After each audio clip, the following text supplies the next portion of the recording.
have a small thing this week. All right, we're starting. Are we good?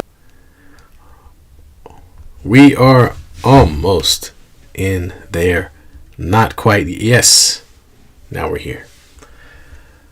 What's up? What? There it is. I heard the little stutter. That That's right, means and we we're are. live. What's up, everybody? Welcome in. As y'all know, it's 8 o'clock, so that means only one thing. It's time for B and T. So of course we coming off watching the Warriors game now. Mm-hmm. Now, folks, B is he's out of town, so forgive his camera. He's gonna be a little smushy today, a little blurry. So we might get a little lag from him, but we can still hear him talking, so it's all good. So B, why don't you tell people what are you doing and why aren't you at home?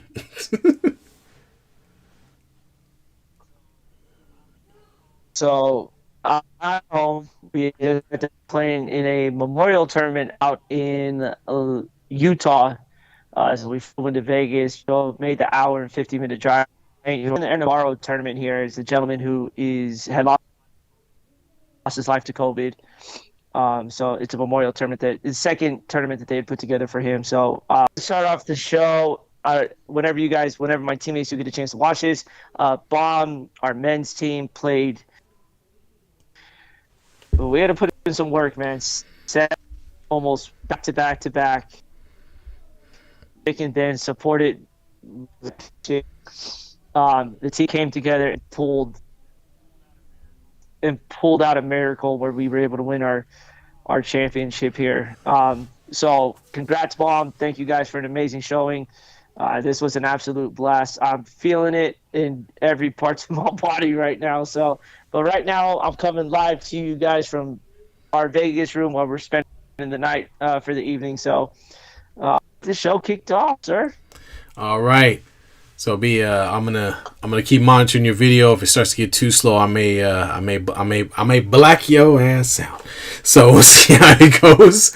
But I can hear you just fine. It's just your video is pretty bad. Cool. So and that's just because B, of course, is out of town, so he's on his cell phone. So forgive us, but you can hear us. But yeah, man. So I'm gonna jump right into it. I mean, we're just on the heels of Game 2 of the NBA Finals, and the Warriors, of course, bounced back as I think both of us knew that they would after losing Game 1 in tremendous fashion. They, of course, came back, kept the foot on the throttle to end the third and really put it to Boston. In the first couple of minutes of the fourth, they finished it out. Jordan Poole got into the mix this game, hit a couple of big threes to help extend the lead in the fourth, and that's all she wrote.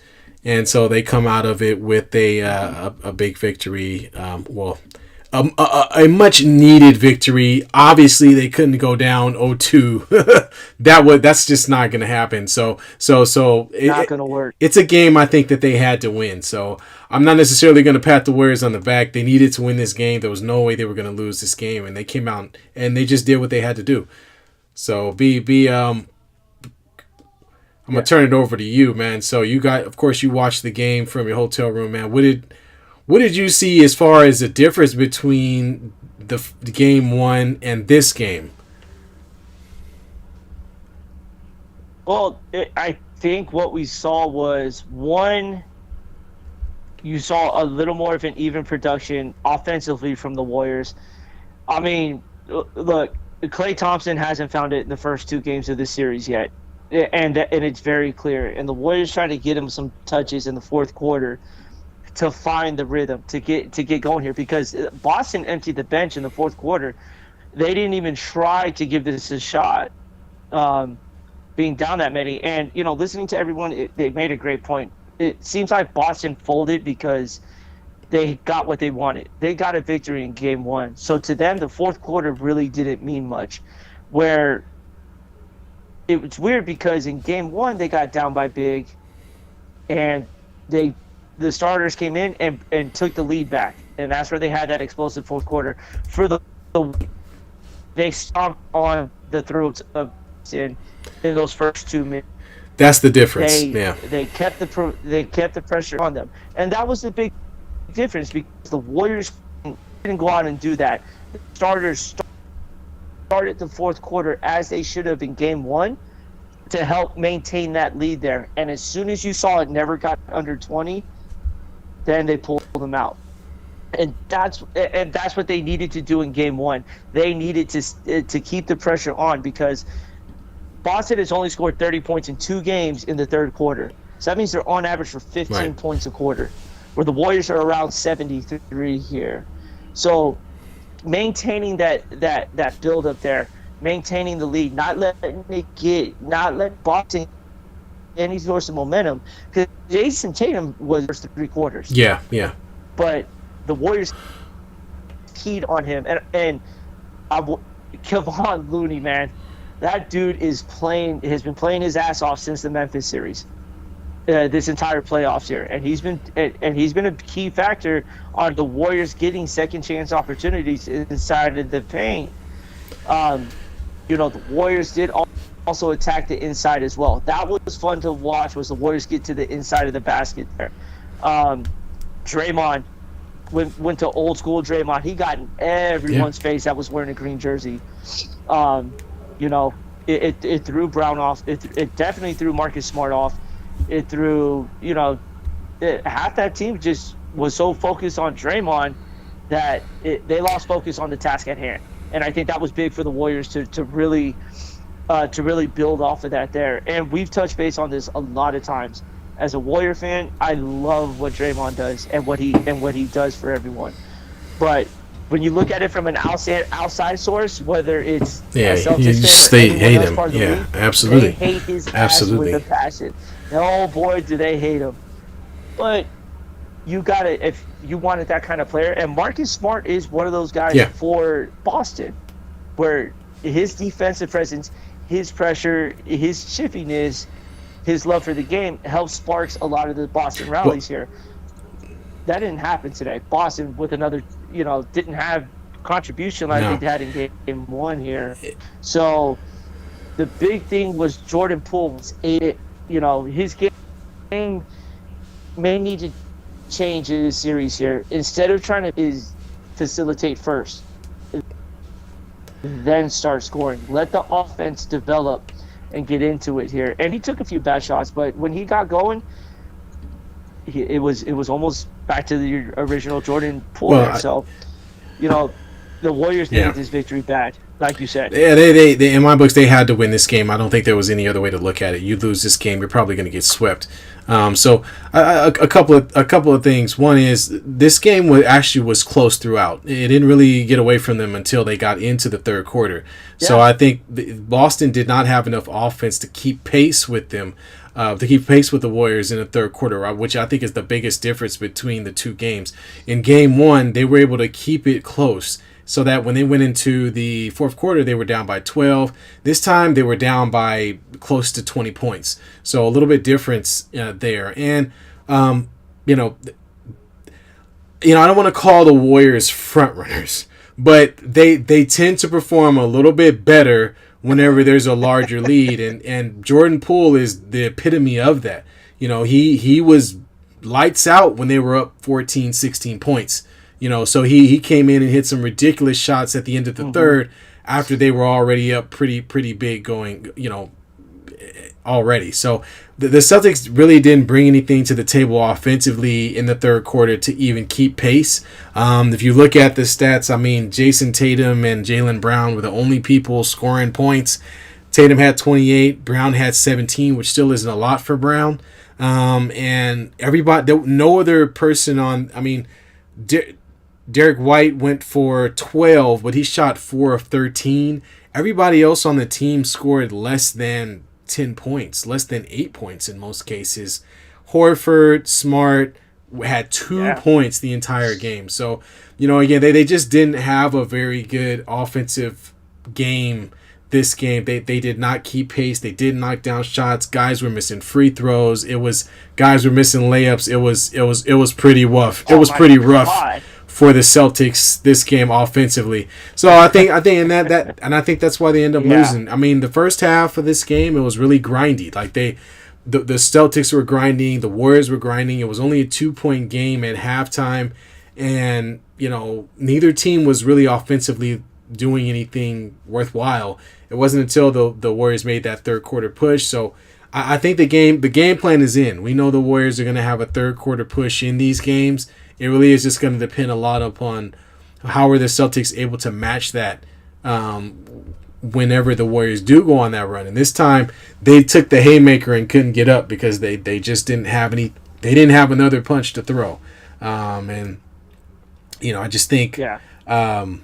Going back to game one, and I think I text you about the Warriors really have to shed some of the celebratory mindset that they have. Which when you're at home, it's great because everybody's screaming for every single three that you make. But what kept happening was the Celtics kept coming back, kept coming back, and eventually you saw the Warriors kind of just go, "We're tired. Like what do we need? What do we need to do?" And they just couldn't sort of pick it back up after getting up 12, and getting into the fourth. They couldn't pull that energy back up in order to attack the Celtics and stop the run that ultimately led to them losing game one. And so I think going forward, they really do have to shed some of that mentality, the same mentality that gives Jordan Poole the confidence to pull up from the half court or from way beyond the arc when you're up by 14 or 16. They're going to have the same type of confidence and wherewithal whenever the game is close to. And so, because I don't anticipate the games going this way. The Celtics needed to win one game, and they won the first one. Once they got that game and shifted it back took back the home court advantage, that already changes the series as is. The fourth quarter of this game, as you mentioned, they took their starters out and played their bench because at this point, and this is not something that's new. If you've ever watched basketball playoffs, 7-series playoff games in your entire life, you'll understand that when you're the visitor, the idea is just to win one of those first two games. That's it. If you can win one of those first two games, that's all you want. Now you go back home and you try to protect home court, and that's pretty much it. So that's kind of where we are. We're 1-1. They're going back to Boston. The Warriors won a game. If there's anything that you could take from it, I would say it's the defensive intensity that the Warriors showed throughout the game. A much more riled up Draymond Green, who really put some pressure on the Celtics. You have to love that. And what you need to find out is you need to figure out where does Jordan Poole fit in all this. And you got to get Klay Thompson going, and hopefully you'll see Klay Thompson play a much better game on the road than what we've seen thus far. We know he's capable, so hopefully you get a little bit more out of him there. But kudos to the Warriors for doing. They kind of did what they needed to do. But going back to game one though, Steph was so good to start. I mean, what did you see? Like, what happened? I mean, from a Warriors point of view, what the hell happened from the fourth quarter on, where like they weren't even the same team anymore? So it was just a change of everything here. Like, Steph Curry couldn't have any more open looks to begin the game with. Like, when the Warriors run that offense around Curry and they drag and they go into that pick and roll, you saw a lot of Boston's defenders, instead of going around the screen and staying on Curry, they're sagging. And it's like, yo, what are you guys doing with that there? But again, a lot of missed shots here, and the bandwagon Warrior fans are going to sit there and go, they got to stop shooting. They got to get inside. Well, yeah, they got to get inside, but you're really asking the best shooter in the world, the second best shooter in the world, and a future really good shooter not to shoot. It's hard for that. And that's what the Warriors are going to do, is if they get down big, if the threes start falling, they get back in this game. They get that momentum back and going here. Yeah. But that did not happen. You could see them really forcing a lot of the threes a lot of the shots here, they didn't allow the game to flow, which is very uncharacteristic for the Warriors to let happen here. The turnovers are going to come, but they didn't recover from that. It just started to become a pound. I can't even talk. Just a mountain of turnovers after that, and it just turned into rush shots that weren't falling in. But that was not the case today, where they were able to continue to score, and then they to outside. They allowed the offense to flow freely there, and we didn't even talk about it yet. But having Gary Payton II back on the floor was a lift to their spirits there, to have them scoring again. And the offense, the ball was just moving clean today. It was so see. But I wanted to kind of get your thoughts on Boston here, because I don't know if you watched it here, but Al Horford, they're switching Curry on a lot of these bigger guys, and at one point Al Horford had the ball almost on the block on Curry and didn't take it. So, and so seen it on your end over there, as from watching it from the Boston end, but I'm not. They're not taking advantage of these pick and rolls, because they're getting Curry on mismatches that he should not be a part of here, and I don't see them. Yeah, well, one, I'm not a Boston fan, so let's be careful now. I'm a Lakers fan. Be careful. But what I'll say, just from I did well, because just looking at the team, I'm not gonna be rooting for Boston when this is all done. But I know what you're saying, okay? And what I think what's happened is the Celtics never made the transition or the adjustment to the adjustment. That's where we are right now. That's how final series are. Guys are going to make adjustments sort of to take something away from you. I think in this case they were okay with living with Tatum.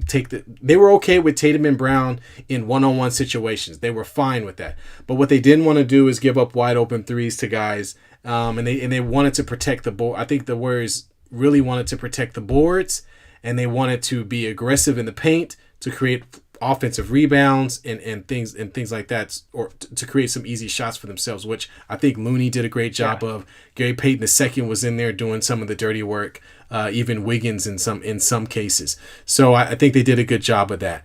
What the Celtics are going to have to do is they're going to have to pay attention to where the switches are and where the mismatches are, and try to take advantage of those with more regularity.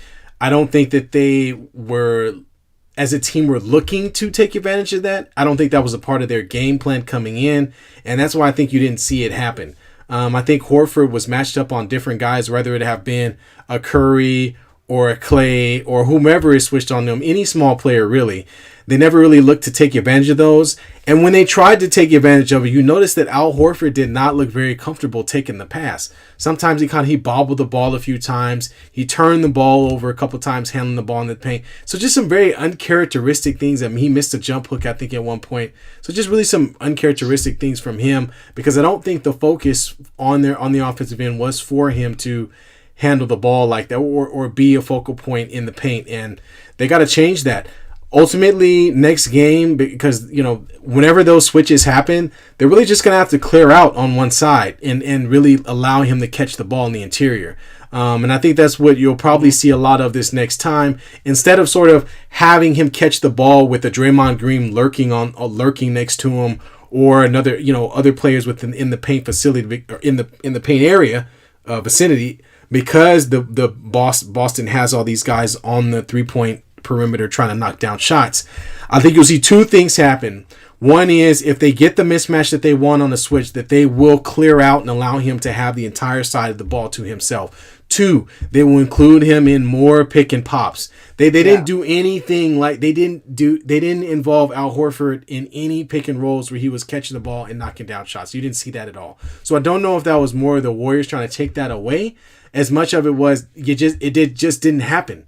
He didn't come up, set a screen, float out to the wing or float out to the 3-point line and catch a ball and try to knock down an open shot. It just wasn't there for him this time around. So I think you'll see a little bit more of that in the next game. I think Gary Payton II is a good addition because of the hustle that he brought. But he's just so much shorter than Jason Tatum that he really didn't bother his shot at all. So I think the Yeah, Celtics need to make a couple of adjustments offensively where they have to understand that Tatum can turn and shoot on Gary Payton at any point in time if the ball is in his hand, and that they need to, even though their entire offense is based more on moving the ball, they needed to be a little bit more selfish with some of those possessions whenever they do see mismatches. And I think that's what they did because Jaylen Brown was yeah, forcing the ball a lot, but he didn't have a mismatch. He's trying to force the ball against Klay Thompson, and it's just not there. Klay did a good job of the Warriors overall did a good job of keeping guys in front of them, and then even if they got past that first guy, they really only had that 5 to 6 feet of space right there at the free throw line to operate with them before that next defender came in right in the paint. So you start to see later in the game Tatum really attacked that second defender in the paint, and he got a couple of trips to the free throw line because of that, even though he missed a couple of free throws. So I think that's what you'll see as an adjustment. You'll see guys with mismatches be more aggressive with those mismatches and try to get to the free throw line or force the issue.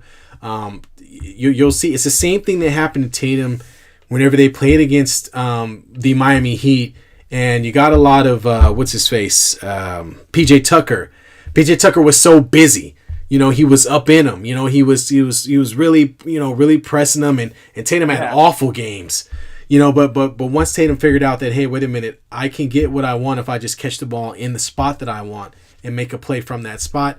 I think that's what he can do, and he can do that with a lot more regularity against a guy like Gary Payton II.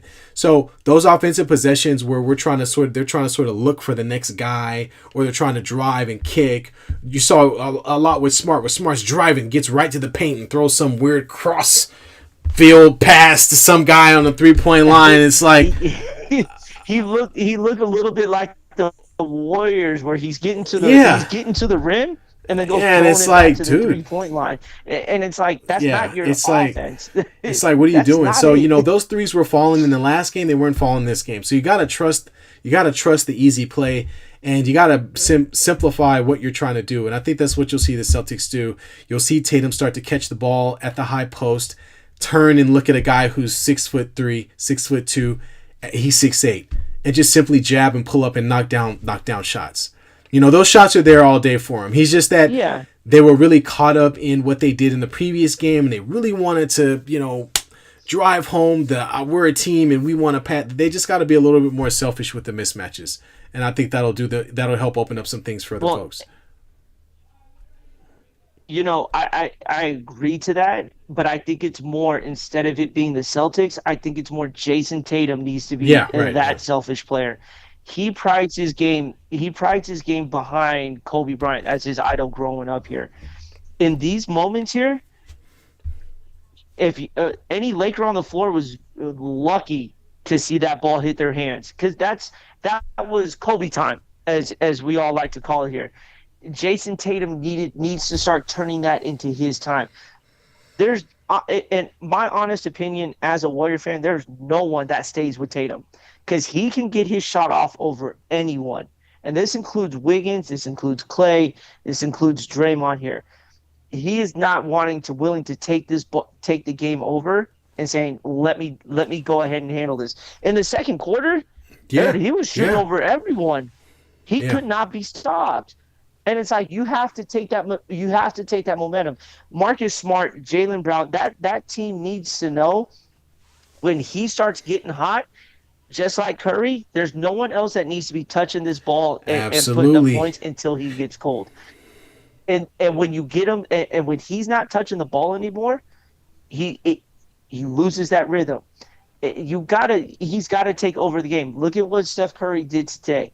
In the third quarter, he dominated the third quarter. He took it over, and then the rest of the Right. team got going here. And he's had great first quarters as well, where he dictates how this pace is going to go, and then the team goes right after that. And that's what Tatum needs to start doing if they want to have a shot in this series. Don't stop shooting the ball until you start missing. He had, I think in the second quarter, he hit two threes and then hit a Yeah. monster fadeaway um, on Gary Payton. And Gary Payton was playing great defense. He was on him. But when you see Jason Tatum rise, Hey, 6'8", man. no I one's with mean, him. Yeah. He's 6'8" with Yeah. a very large wingspan. So no one's going to sit there and block your shot, really. So you need to get to your spot on the floor. You need to know exactly where you need to be to keep in that momentum. Marcus Smart and Jaylen Brown got to Yeah. start finding him when he gets hot here. You start if they start trying to shoot threes, that takes him out of his rhythm here. And at some point, I think tonight was a perfect example where Curry went off for 21 in the first quarter in game one.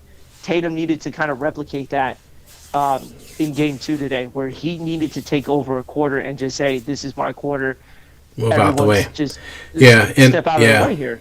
Yeah, and Jaylen Brown especially, go ahead. he took a couple of misguided points after that run that Jason Tatum had on his own, and started kind of forcing the ball and trying to create his own shot. So I understand exactly what you're saying. It's just you have to understand what's happening. You have a player on the floor that's hot. You always feed the hot hand, no matter what. So find him, and if he gets double Yeah, team or triple team, then hell, there's your open look. But don't take the ball away from him and start jacking up shots and just doing more than what is necessary. And I felt like there was a lot of that throughout this game. They had some really crappy turnovers with Smart trying to do some weird behind the back, drop really down selfish. pass on a fast break on a like 2-on-4. It was there was just some really really weird plays. And so they needed to make simple plays, and instead they kept trying to do too much. And on the Warriors end of the ball, the Warriors really just played Warrior basketball. They really Yeah, keyed in on the fact that you know we need to get our best player going, and that's what they did. They said good picks, good screens for Curry, and kudos to Curry. Curry wasn't settling for threes. If they came out and tried to blitz him on the outside, he crossed over, went right to the rim, and put the ball up. He put so much pressure on the Celtics defense that it was really difficult for them to figure out how to guard him. And because the Celtics weren't able to score on the other end, it really became frustrating. And then you combine that frustration with the Draymond Green, who's all in your face, spitting and elbowing, and falling over, falling over oh people man, he and ain't spitting kicking them, on people. laying his foot on their face and all his weirdness. And the Celtics really got outplayed by a veteran team that used old veteran tricks against them. I mean, that's really what it came down to. The Warriors took them out of their game by being aggressive on both ends of the ball, and by having Draymond be a pest. I think he did a Yeah, great job of taking Grant Williams, Jaylen Brown, and Marcus Smart out of their game, because the moment you see a guy jawing with Draymond Green has done his job. yeah, absolutely here. And the Celtics played into that hand. We talked about it before the series started. Is when was this going to take place? Because it didn't take place in game one.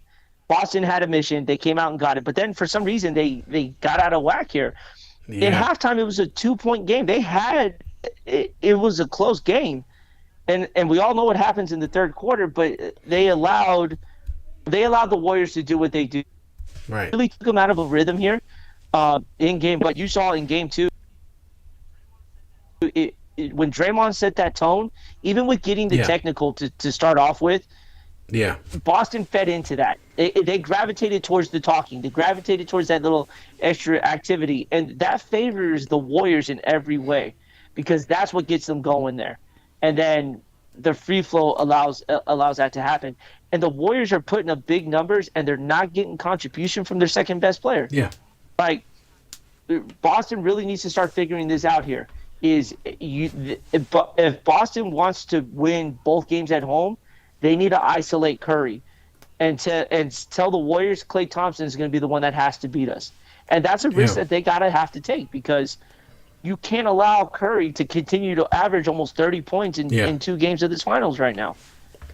And he sees that momentum here. And if Klay gets going, then Boston's going to be in a world of trouble of trying to outscore the Warriors here. because Klay Thompson hasn't even hit the No, hasn't hit no, the and 20 it, yet yeah, and the Warriors in didn't two have some games. crazy great game offensively either. Let's keep it, they neither one of these teams played great offensively outside of the Yeah, star player or player in the case of the Warriors and players in the case of Celtics, including Jaylen Brown, who didn't have that great of a game either. So this really was more about timing and hitting big shots when they mattered. And Curry came up big in the third quarter to help propel his team far enough to where the Celtics had no response. So, just like you said, if you're the star guy, like you talk about Mamba mentality, that's what you do. You smell the blood in the water and you attack. And I think that's what Curry did. He yep. realized, hey, we finally got a little 6 or 7 point lead. Give me the ball. Let's run it. And that's what he did. He put them out of their misery, and he did it early. So because I mean, if you Yeah, look at the stats, man, I mean, Curry's got 29, Wiggins had 11, Klay Thompson had 11, Looney had 12, which is that's unexpected, but he got it done with 12 points, and then Poole contributes 17, which was great. But like I said, Poole was good when they were up. Cool Poole was not good when they were grinding. So with the first half of yeah, that game when shit yeah. was tight, he was not doing a damn thing. But the moment that they got up 10 or 12, he was making it rain. But So I don't like I think that's to be expected from a I, young player. And I think it's good that he gets his legs underneath him because yeah, these next games coming up, hopefully that means that he'll have some confidence coming into the Garden. But in my opinion, it's Klay Thompson who has to get going, not Jordan Poole. I think that they have to get yeah. Clay's got to Well, show and up. well, watching Jordan Poole go to work today, he was a little Yeah, more of a right. Yeah, facilitator to begin. He was passing the ball a little more instead. I mean, he did take some quite like you're yeah. taking He your was Steph getting his Curry lay. shots and you're I not there mean, yet. he was getting his It's layups fun thrown to into the watch, stands. That's what he was doing. and that's when he said enough is enough. Because when you see it, he's getting double teamed at the. So when that was starting to take place, that opened up a shot. Because Rudy had back-to-back buckets off of that. Yeah, He yeah, started getting rid of the ball, and what that does is it opens the floor for him. This allows him to start getting his shot, and then he can get to the rim. He is starting to find this out now that it's not easy to maintain this kind of success over a long stretch of period of time. And I know one year you get on all season. This is finals now, yeah.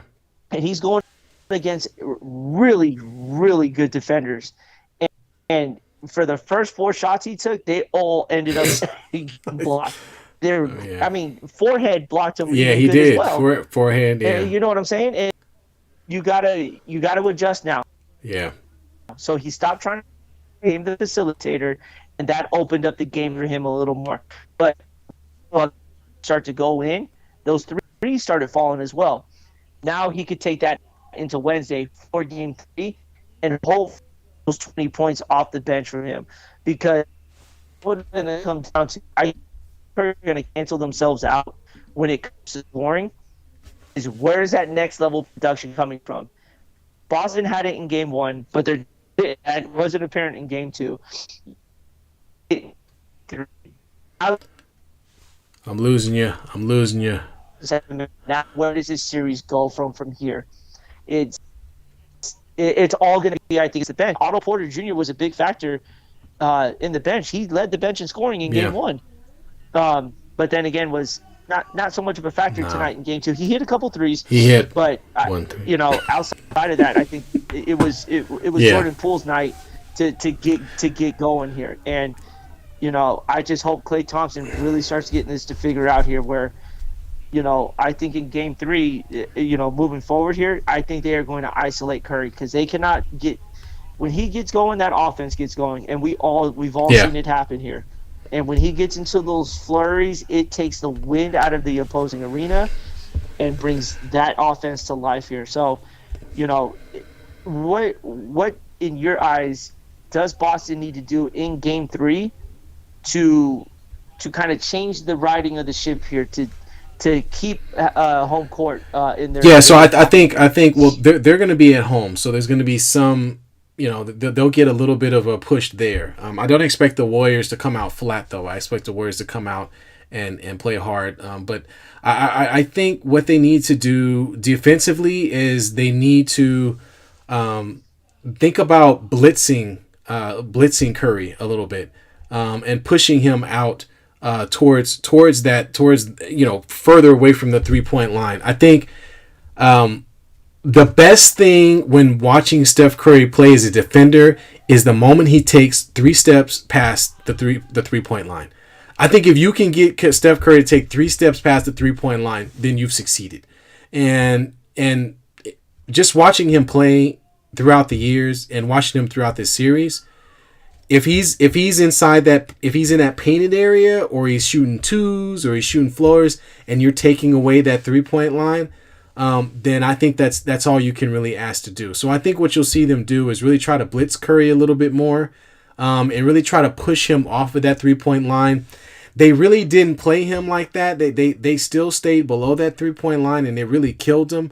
They didn't do as great of a job switching like they did in the last series, where they were switching everybody, and they were pushing him further and further out, and they were really playing him for the three. Now he's a shifty guy, and you can't expect to contain him.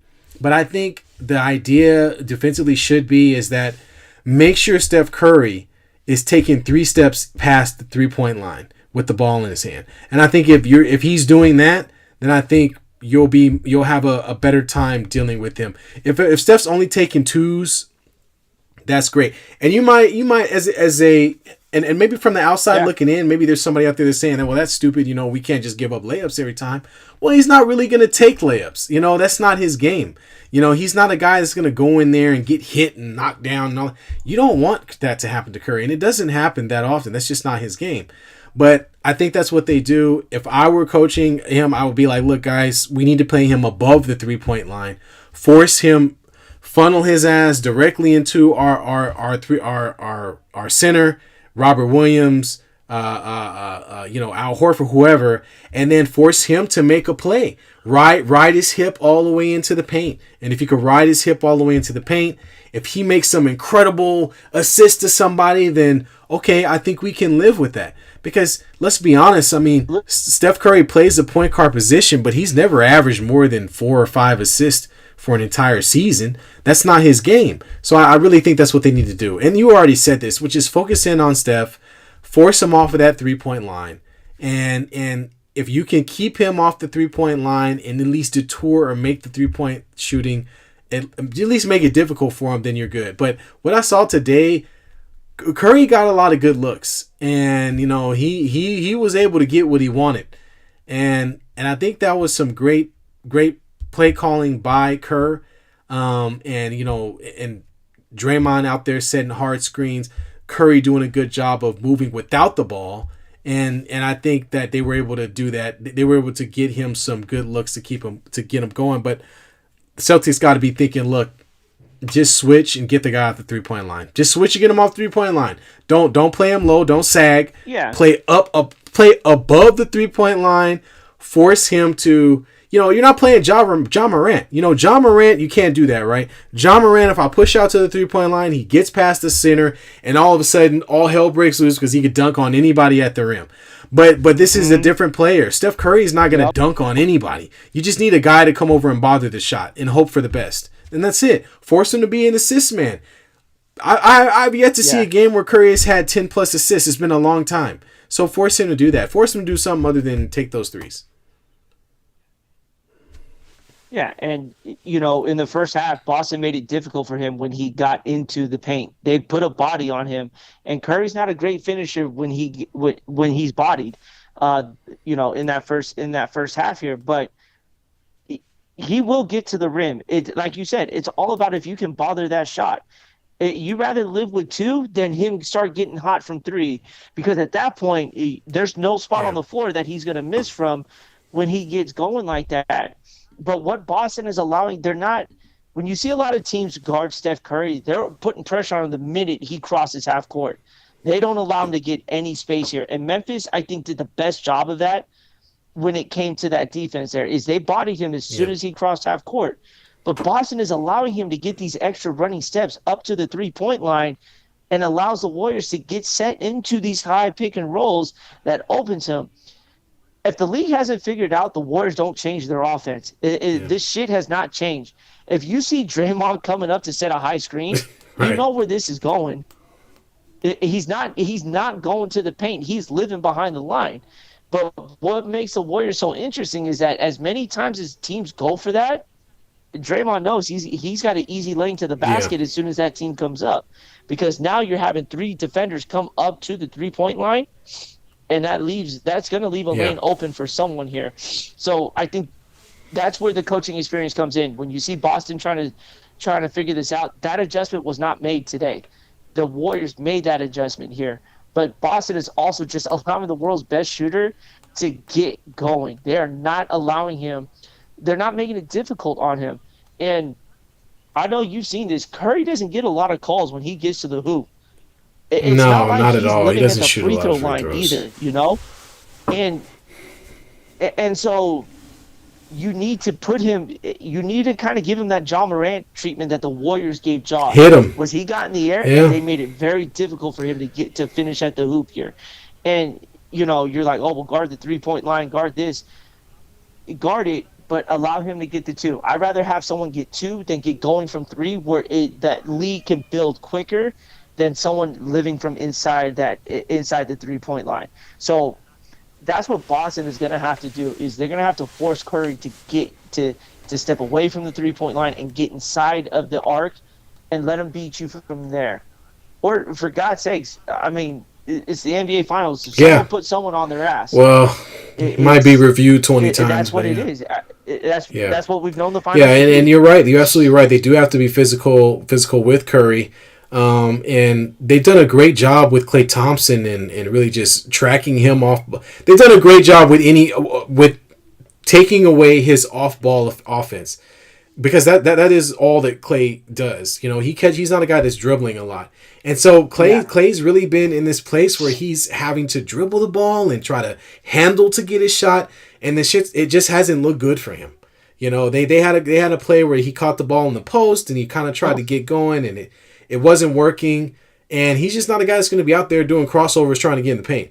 And Boston's done a great job taking that away. So I think they have to up the ante, and they have to say, look, well, we have to Yeah. do the same thing with Curry. That Curry can handle the ball, but if we could just ride the guy into the paint and keep him off the 3-point line, then we'll just have to live with that. So I think that's the only adjustment that's the adjustment that they need to do.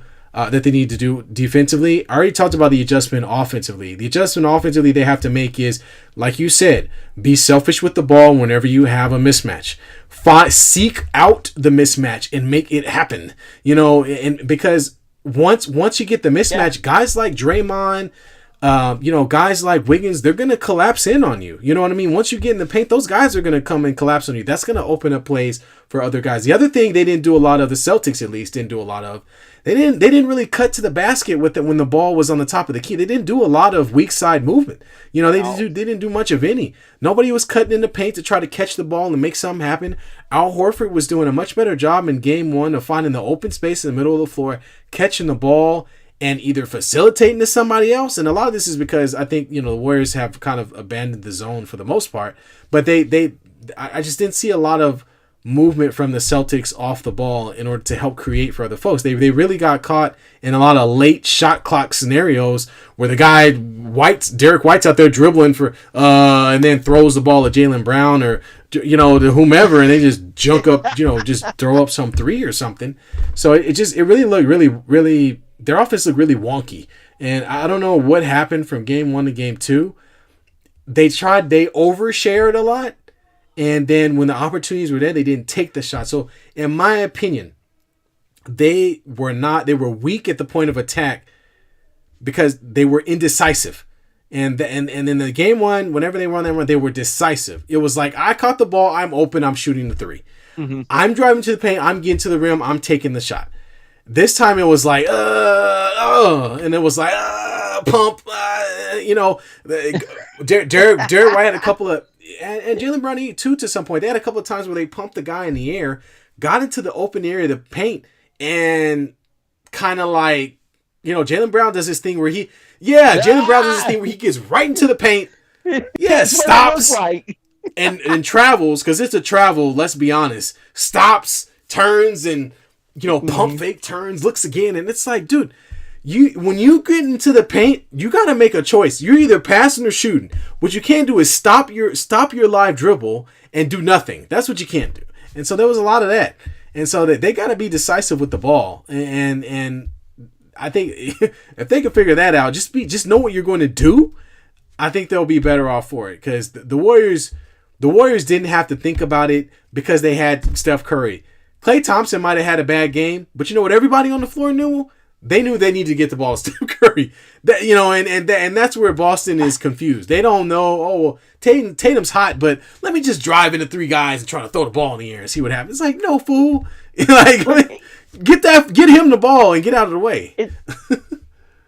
Get him some screens, get him into a pick and roll, get the mismatch for Tatum, which is the entire lineup. I mean, Kevon Looney did his best when he got switched on him, but like Shaq says, that's just he got shook out of his drawers. Did you see that? There. Tatum, bow.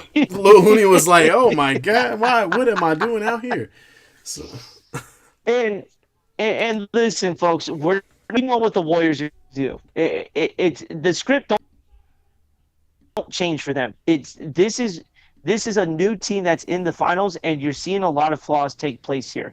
The Warriors corrected everything they did wrong in Game 1 and brought it to Game 2, as expected. And that's what everyone says is, well, this is what we expected from the Warriors. It's what we expect after a loss here.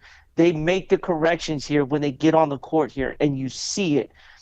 With Boston, you did not see any adjustments coming into Game 2 tonight. They stopped what was working for them, and try to do something that does not work for them, which is get during the headlines. And you saw that with that inexperience here. Was this is the finals here. Every game has to be adjusted, even after a win here. Not be satisfied with winning Game 1 on the road. They had the opportunity to take Game 2 here and really send a statement to the Warriors here. They allowed the Warriors to get back into this game and allowed for the Warriors to be who they are with that. And that's where I harp on Jason Tatum the most. This tonight was your opportunity to put a 40 spot on that board and set the expectation for Boston here. Without doing that, this is your end result, is a 30-point blowout. Not even getting to 90 tonight. Not even getting to 90 tonight. You know, they were stuck on 60. They were stuck in the 60s up until the mid-fourth quarter. Yeah, we got a comment from Doug. Said last time Curry had 10 assists was in February. Yeah, it doesn't happen often, man. And because it's not. It doesn't happen often, but you know, when he needs to, when he sees the double teams, that's when you see him become more of a facilitator here. There's been nights where Curry gets double teamed right off the bat in the first quarter, and he's not putting up more than 5 points, but he's trying to find the open man here. And so, you know, for the Warriors, I think that's what they need to expect in Game 3. If Boston comes out and starts blitzing Curry, that's where Klay Thompson and even Andrew Wiggins, who I still don't think he's having that bad of a finals right now. For him, I think he's doing what's expected from him, and he is helping Kevon Looney down there in the paint. I think Game 3 will be a Wiggins and Klay Thompson game there. They have to get it going offensively here, because if they start scoring, that double team comes off of Curry, and then he gets going. And that's the selfish player in Curry here. Is he is not going to really try to force the issue unless it's requested from him. But he's going to try to make the guys around him get their points so that he can get going. And that's how it works, is your best player becomes your best passer, becomes your best facilitator. The guys around him, your supporting cast, will get going here. And I don't know about you, but I think Tatum's not going to see a double team. He really hasn't seen it all series yet. But if he starts seeing it, he can make Brown, and he can make even Marcus Smart. He can make them better. Al Horford, I mean, I don't know about you, but I don't expect him dropping another 20 spot on the Warriors. Yeah, I mean, again. I think that was I the one expect thing him kind of to. thing. I expect him to understand offensively what he needs to do on the floor. And this time it wasn't it. I don't Yeah, even think he attempted a jumper or 3-point shot. I don't even know how many times he shot. I have to look to see. Let's see. He took 4 shots. No threes, no free throws. So I mean he didn't really participate in the offensive end of the ball. So that's number one. You got to at least participate. yeah, So he needs to, when he catches the ball and he's in space, he needs to go ahead and knock the shot down, or at least make the attempt. He was, and again, just like you said with some of the other plays with the deer in the headlights thing, catching the ball in the paint, having the guy on your back, and just not being able to just turn and drop the hook shot over in because you're either not expecting it or you don't like for some reason you're not sure about what you're doing, and so they need to kind of shed. He needs to shed that. He's a veteran. You catch the ball in the paint, you got a smaller guy on you. Put your ass into him, turn and drop the ball in the bucket, and be quick about it. Because like I said, there was a lot of indecisiveness. and that's what I don't get. Yeah, and that's what I don't get, that a lot of teams don't do that against the Warriors, is with their offensive rebounds, they don't go back up Yeah, with this. They push it right back out. And like you said earlier, that allows the extra help for the Warriors to come, because that's how they win the paint battles. It's not an yeah, individual thing. It's a 2 to 3 man effort because of their size. But Al Horford had multiple chances against Curry. Instead of really on that switch, he's waiting. He's yes, looking around, right. and then he's making his move. But you're getting extra help. That puts you now you're lost.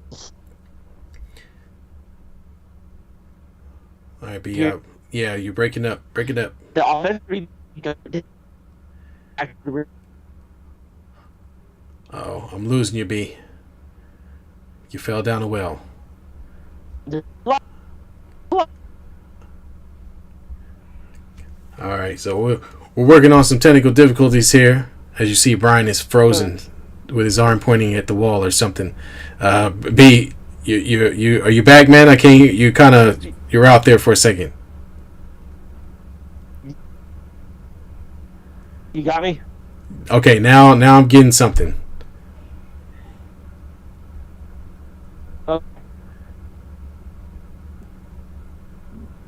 No, I was doing mine, Yeah, blink. and Oh yeah. So okay, say talk to me. I still can't hear you, man. All right, we waiting for Brian to get his internet. Now he's working with McDonald's internet out there in Nevada. Got the hotel internet, trying to survive.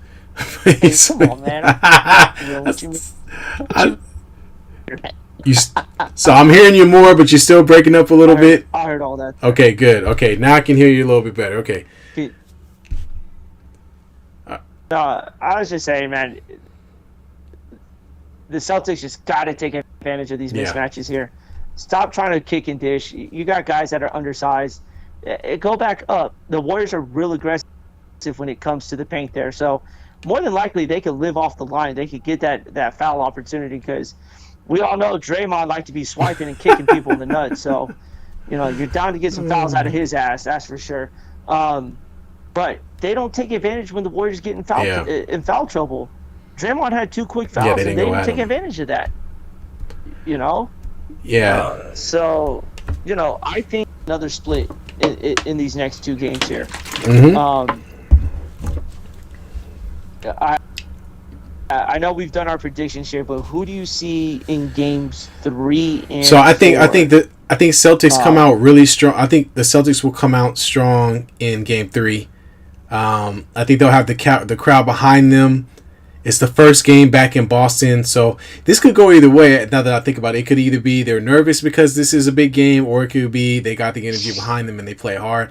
I think they're gonna come out and be pretty ready to go in game 3. So I'm looking. I think they'll take the next game, and I think the most contested game of this series might be, or not, maybe not the series, but so far will be game 4. I think game 4 will be a back and forward, and could go either way. At least that's my opinion. The Warriors. The Warriors, of course, have won games on the road because they beat the last couple of teams that they played in less than 7 games. So, but I think in Boston with the different type of pressure, I think it might be interesting to see how they play going forward, or how they play on the road. But I really think the Celtics take Game 3, and I think the Warriors have a better chance of taking Game 4. But either way, the Warriors have to get the split. They cannot go down 3-1. Obviously, going back to the Chase Center. Yeah, I think the Garden brings a different character out in the finals. Just I think based off of history that is there.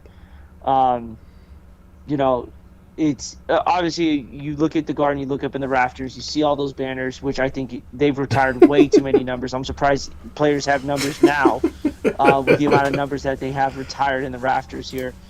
But I think both teams will start slow in Game 3. I think that stage will be extra right at being the history there. But for the Celtics, I think Game 3 for them is their best opportunity because we've seen Jason Tatum have amazing Game 3s throughout this entire playoffs. I think he's been more of a Game 3 kind of performer here to kind of get them back in the series. But I think the Warriors take Game 3. I think Tatum has an amazing game to get it going, but I still don't see Boston doing what they did in Game 1 as a continuous thing going into the series here. So I think the Warriors will get Game 3. I think Boston ends up taking Game 4 in that series there, and then we shift into basically a best of 2 after that. All right, we got some comments from the Josh. It says, "Is it time to bench Clay and put in Poole?" No, and I'll tell you why. And if you're a Warriors fan, you already know this. Clay has this thing, right, where he can go on a run that wins you an entire game. And I don't think that Clay has been bad enough defensively to where you can justify pulling him out. And Poole hasn't been good enough defensively to where you can justify putting him in. I think Clay definitely should remain the starter, and he can really take over a game in a single quarter. He's done it before. It just takes one shot to go in for him. So you got to make sure you got him in the game, because that magic could go off at any time, and all it'll take is one time. Yes, sir. And I thought about that too. I really thought about it. That would be something that Steve Kerr does. But look, Clay can score 9 points in about 30 seconds. That's how fast that he could get going here. I don't think you could say the same for Jordan Poole. And that's the only thing holding Clay back from having a great series right now. He's doing great on the defensive end, in my eyes there. And I'm not just saying that being a Warrior fan, but just what is asked for him to be done. I think he's doing an amazing job here. Yeah. He's just not scoring. That's just the bottom line is, he is taking some pretty bad shots. And I think when Clay struggles, he forces the situation a little more than him. Instead of just working on getting off screens, cutting more to the basket here, getting those, because when he gets the layups going, that's when he gets going. But he's taking some very difficult fadeaways as well, and a lot of them were hitting the front rim. He's not getting a whole lot of push out of these fadeaways here. So I think he's got to allow for him to get on the floor here. I don't see Kerr saying we're gonna bench Clay. That is a very difficult decision to do because he's got way too much experience, and his defense is a lot better than Jordan Poole's. Jordan Poole's been on skates a couple times in this series here. You need your best defense out there at all costs in these finals here, especially like a team against the Celtics here. So it pondered my mind a little bit, but I was like, I can't see Kerr really doing that. And so we got another comment from Josh. Warriors take Game 3 and Celtics take Game 4. So he's following up with what you said. So and I think that bright spotlight for the Celtics may be a little brighter for them than it will be for the Warriors, just because they've been They've been in the finals for 6 out of the last 8 years, so they know what it's like going into enemy territory for game Yeah. three most of the time here. So, um, yeah, I believe that. No, You no, got I anybody think that else? was Clay. Clay got a catch and shoot, not catch and shoot, not off dribble. Yeah, and but I think the thing you have to realize is the Yeah, Celtics are taking that away. If you notice on the weak side, they actually switch. They actually switch on pin downs and screens. So when he tries to make that curl around the pin down, instead of a guy getting stuck and attached, they simply just switch it and they cut off the lane completely. So it's a little difficult for Clay to get going because the Celtics really know how to defend that. Like they're not it's not hard for them. They simply just switch the second guy off. They cut off the passing lane so he doesn't catch the ball, and then that's the end of that. And so I think the Warriors are going to have to find more creative yeah, ways to get him open. They got to do something else. And maybe they should start getting Clay involved in the action with Steph Curry. I don't know, but they've got to find yeah, another way to get him free. yeah, yeah. I'm not too worried about the adjustments that they need to make. The Warriors are always gonna they out in the Oh, but you're falling in that well again.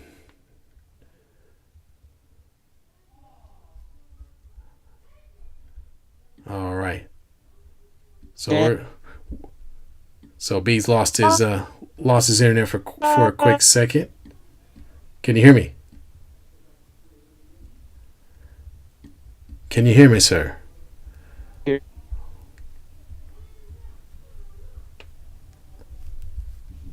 All right. So we run into a little technical difficulties again. Working with that Mickey Mouse Hotel internet. He is we lost for a quick second there. Hopefully we can get him back. B, if you can say anything, please do. But right now I can't hear you at the moment. So while we were dealing with that, we got another comment from Josh. Tell him about the Warriors versus Boston's 3 overtimes right. that we went to.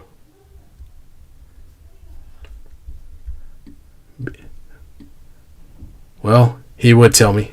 If only we could hear him. Oh, B, you're still breaking up, man. I can hear you a little bit, but you're still breaking up. wow. Let's see if this works. You All right, I'm hearing you a little bit better now. got me? Hello, hello. Yeah. Who's you?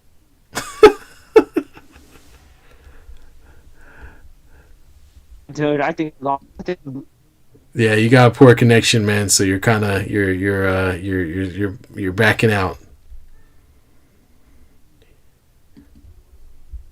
which I only probably I can hear you a little bit. I'm gonna switch over hear me to now. yeah, I can hear you now. I'm gonna switch over to audio only. See if that'll help out. Cool. All right. Hello, hello. Everyone got me? Yeah, now I can hear you. So we Hello? we can't see anymore, but we can hear you.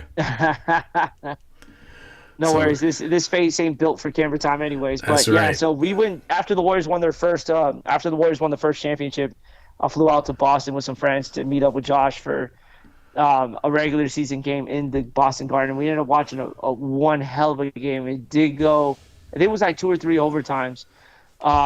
That was my. I think that may be the only game I get a chance to watch at the Garden. But that was fun, man. Yeah. Um, unfortunately, it's kind of hard to look at the rafters when they're covered in white blankets for no apparent reason outside of the championships. The championship banners I get, but I mean, for God's sakes, Kevin Garnett got his number retired. He played 4 fucking years with them. Like, that doesn't make any sense. Yeah, well, I Like, someone else could guess be wearing number 5. they just give them out for anybody who was on the championship team. You know what I mean? I guess it Apparently, had I'm been so surprised. long. You have to remember, like, the Celtics hadn't won a championship since the Larry Bird years. So it was like 20, 30 years before they got back into the finals and then won. So there was a little bit of, a little bit of extra, a little bit of extra on I'll that tell you championship. this: So they put everybody's name up there in the rafters.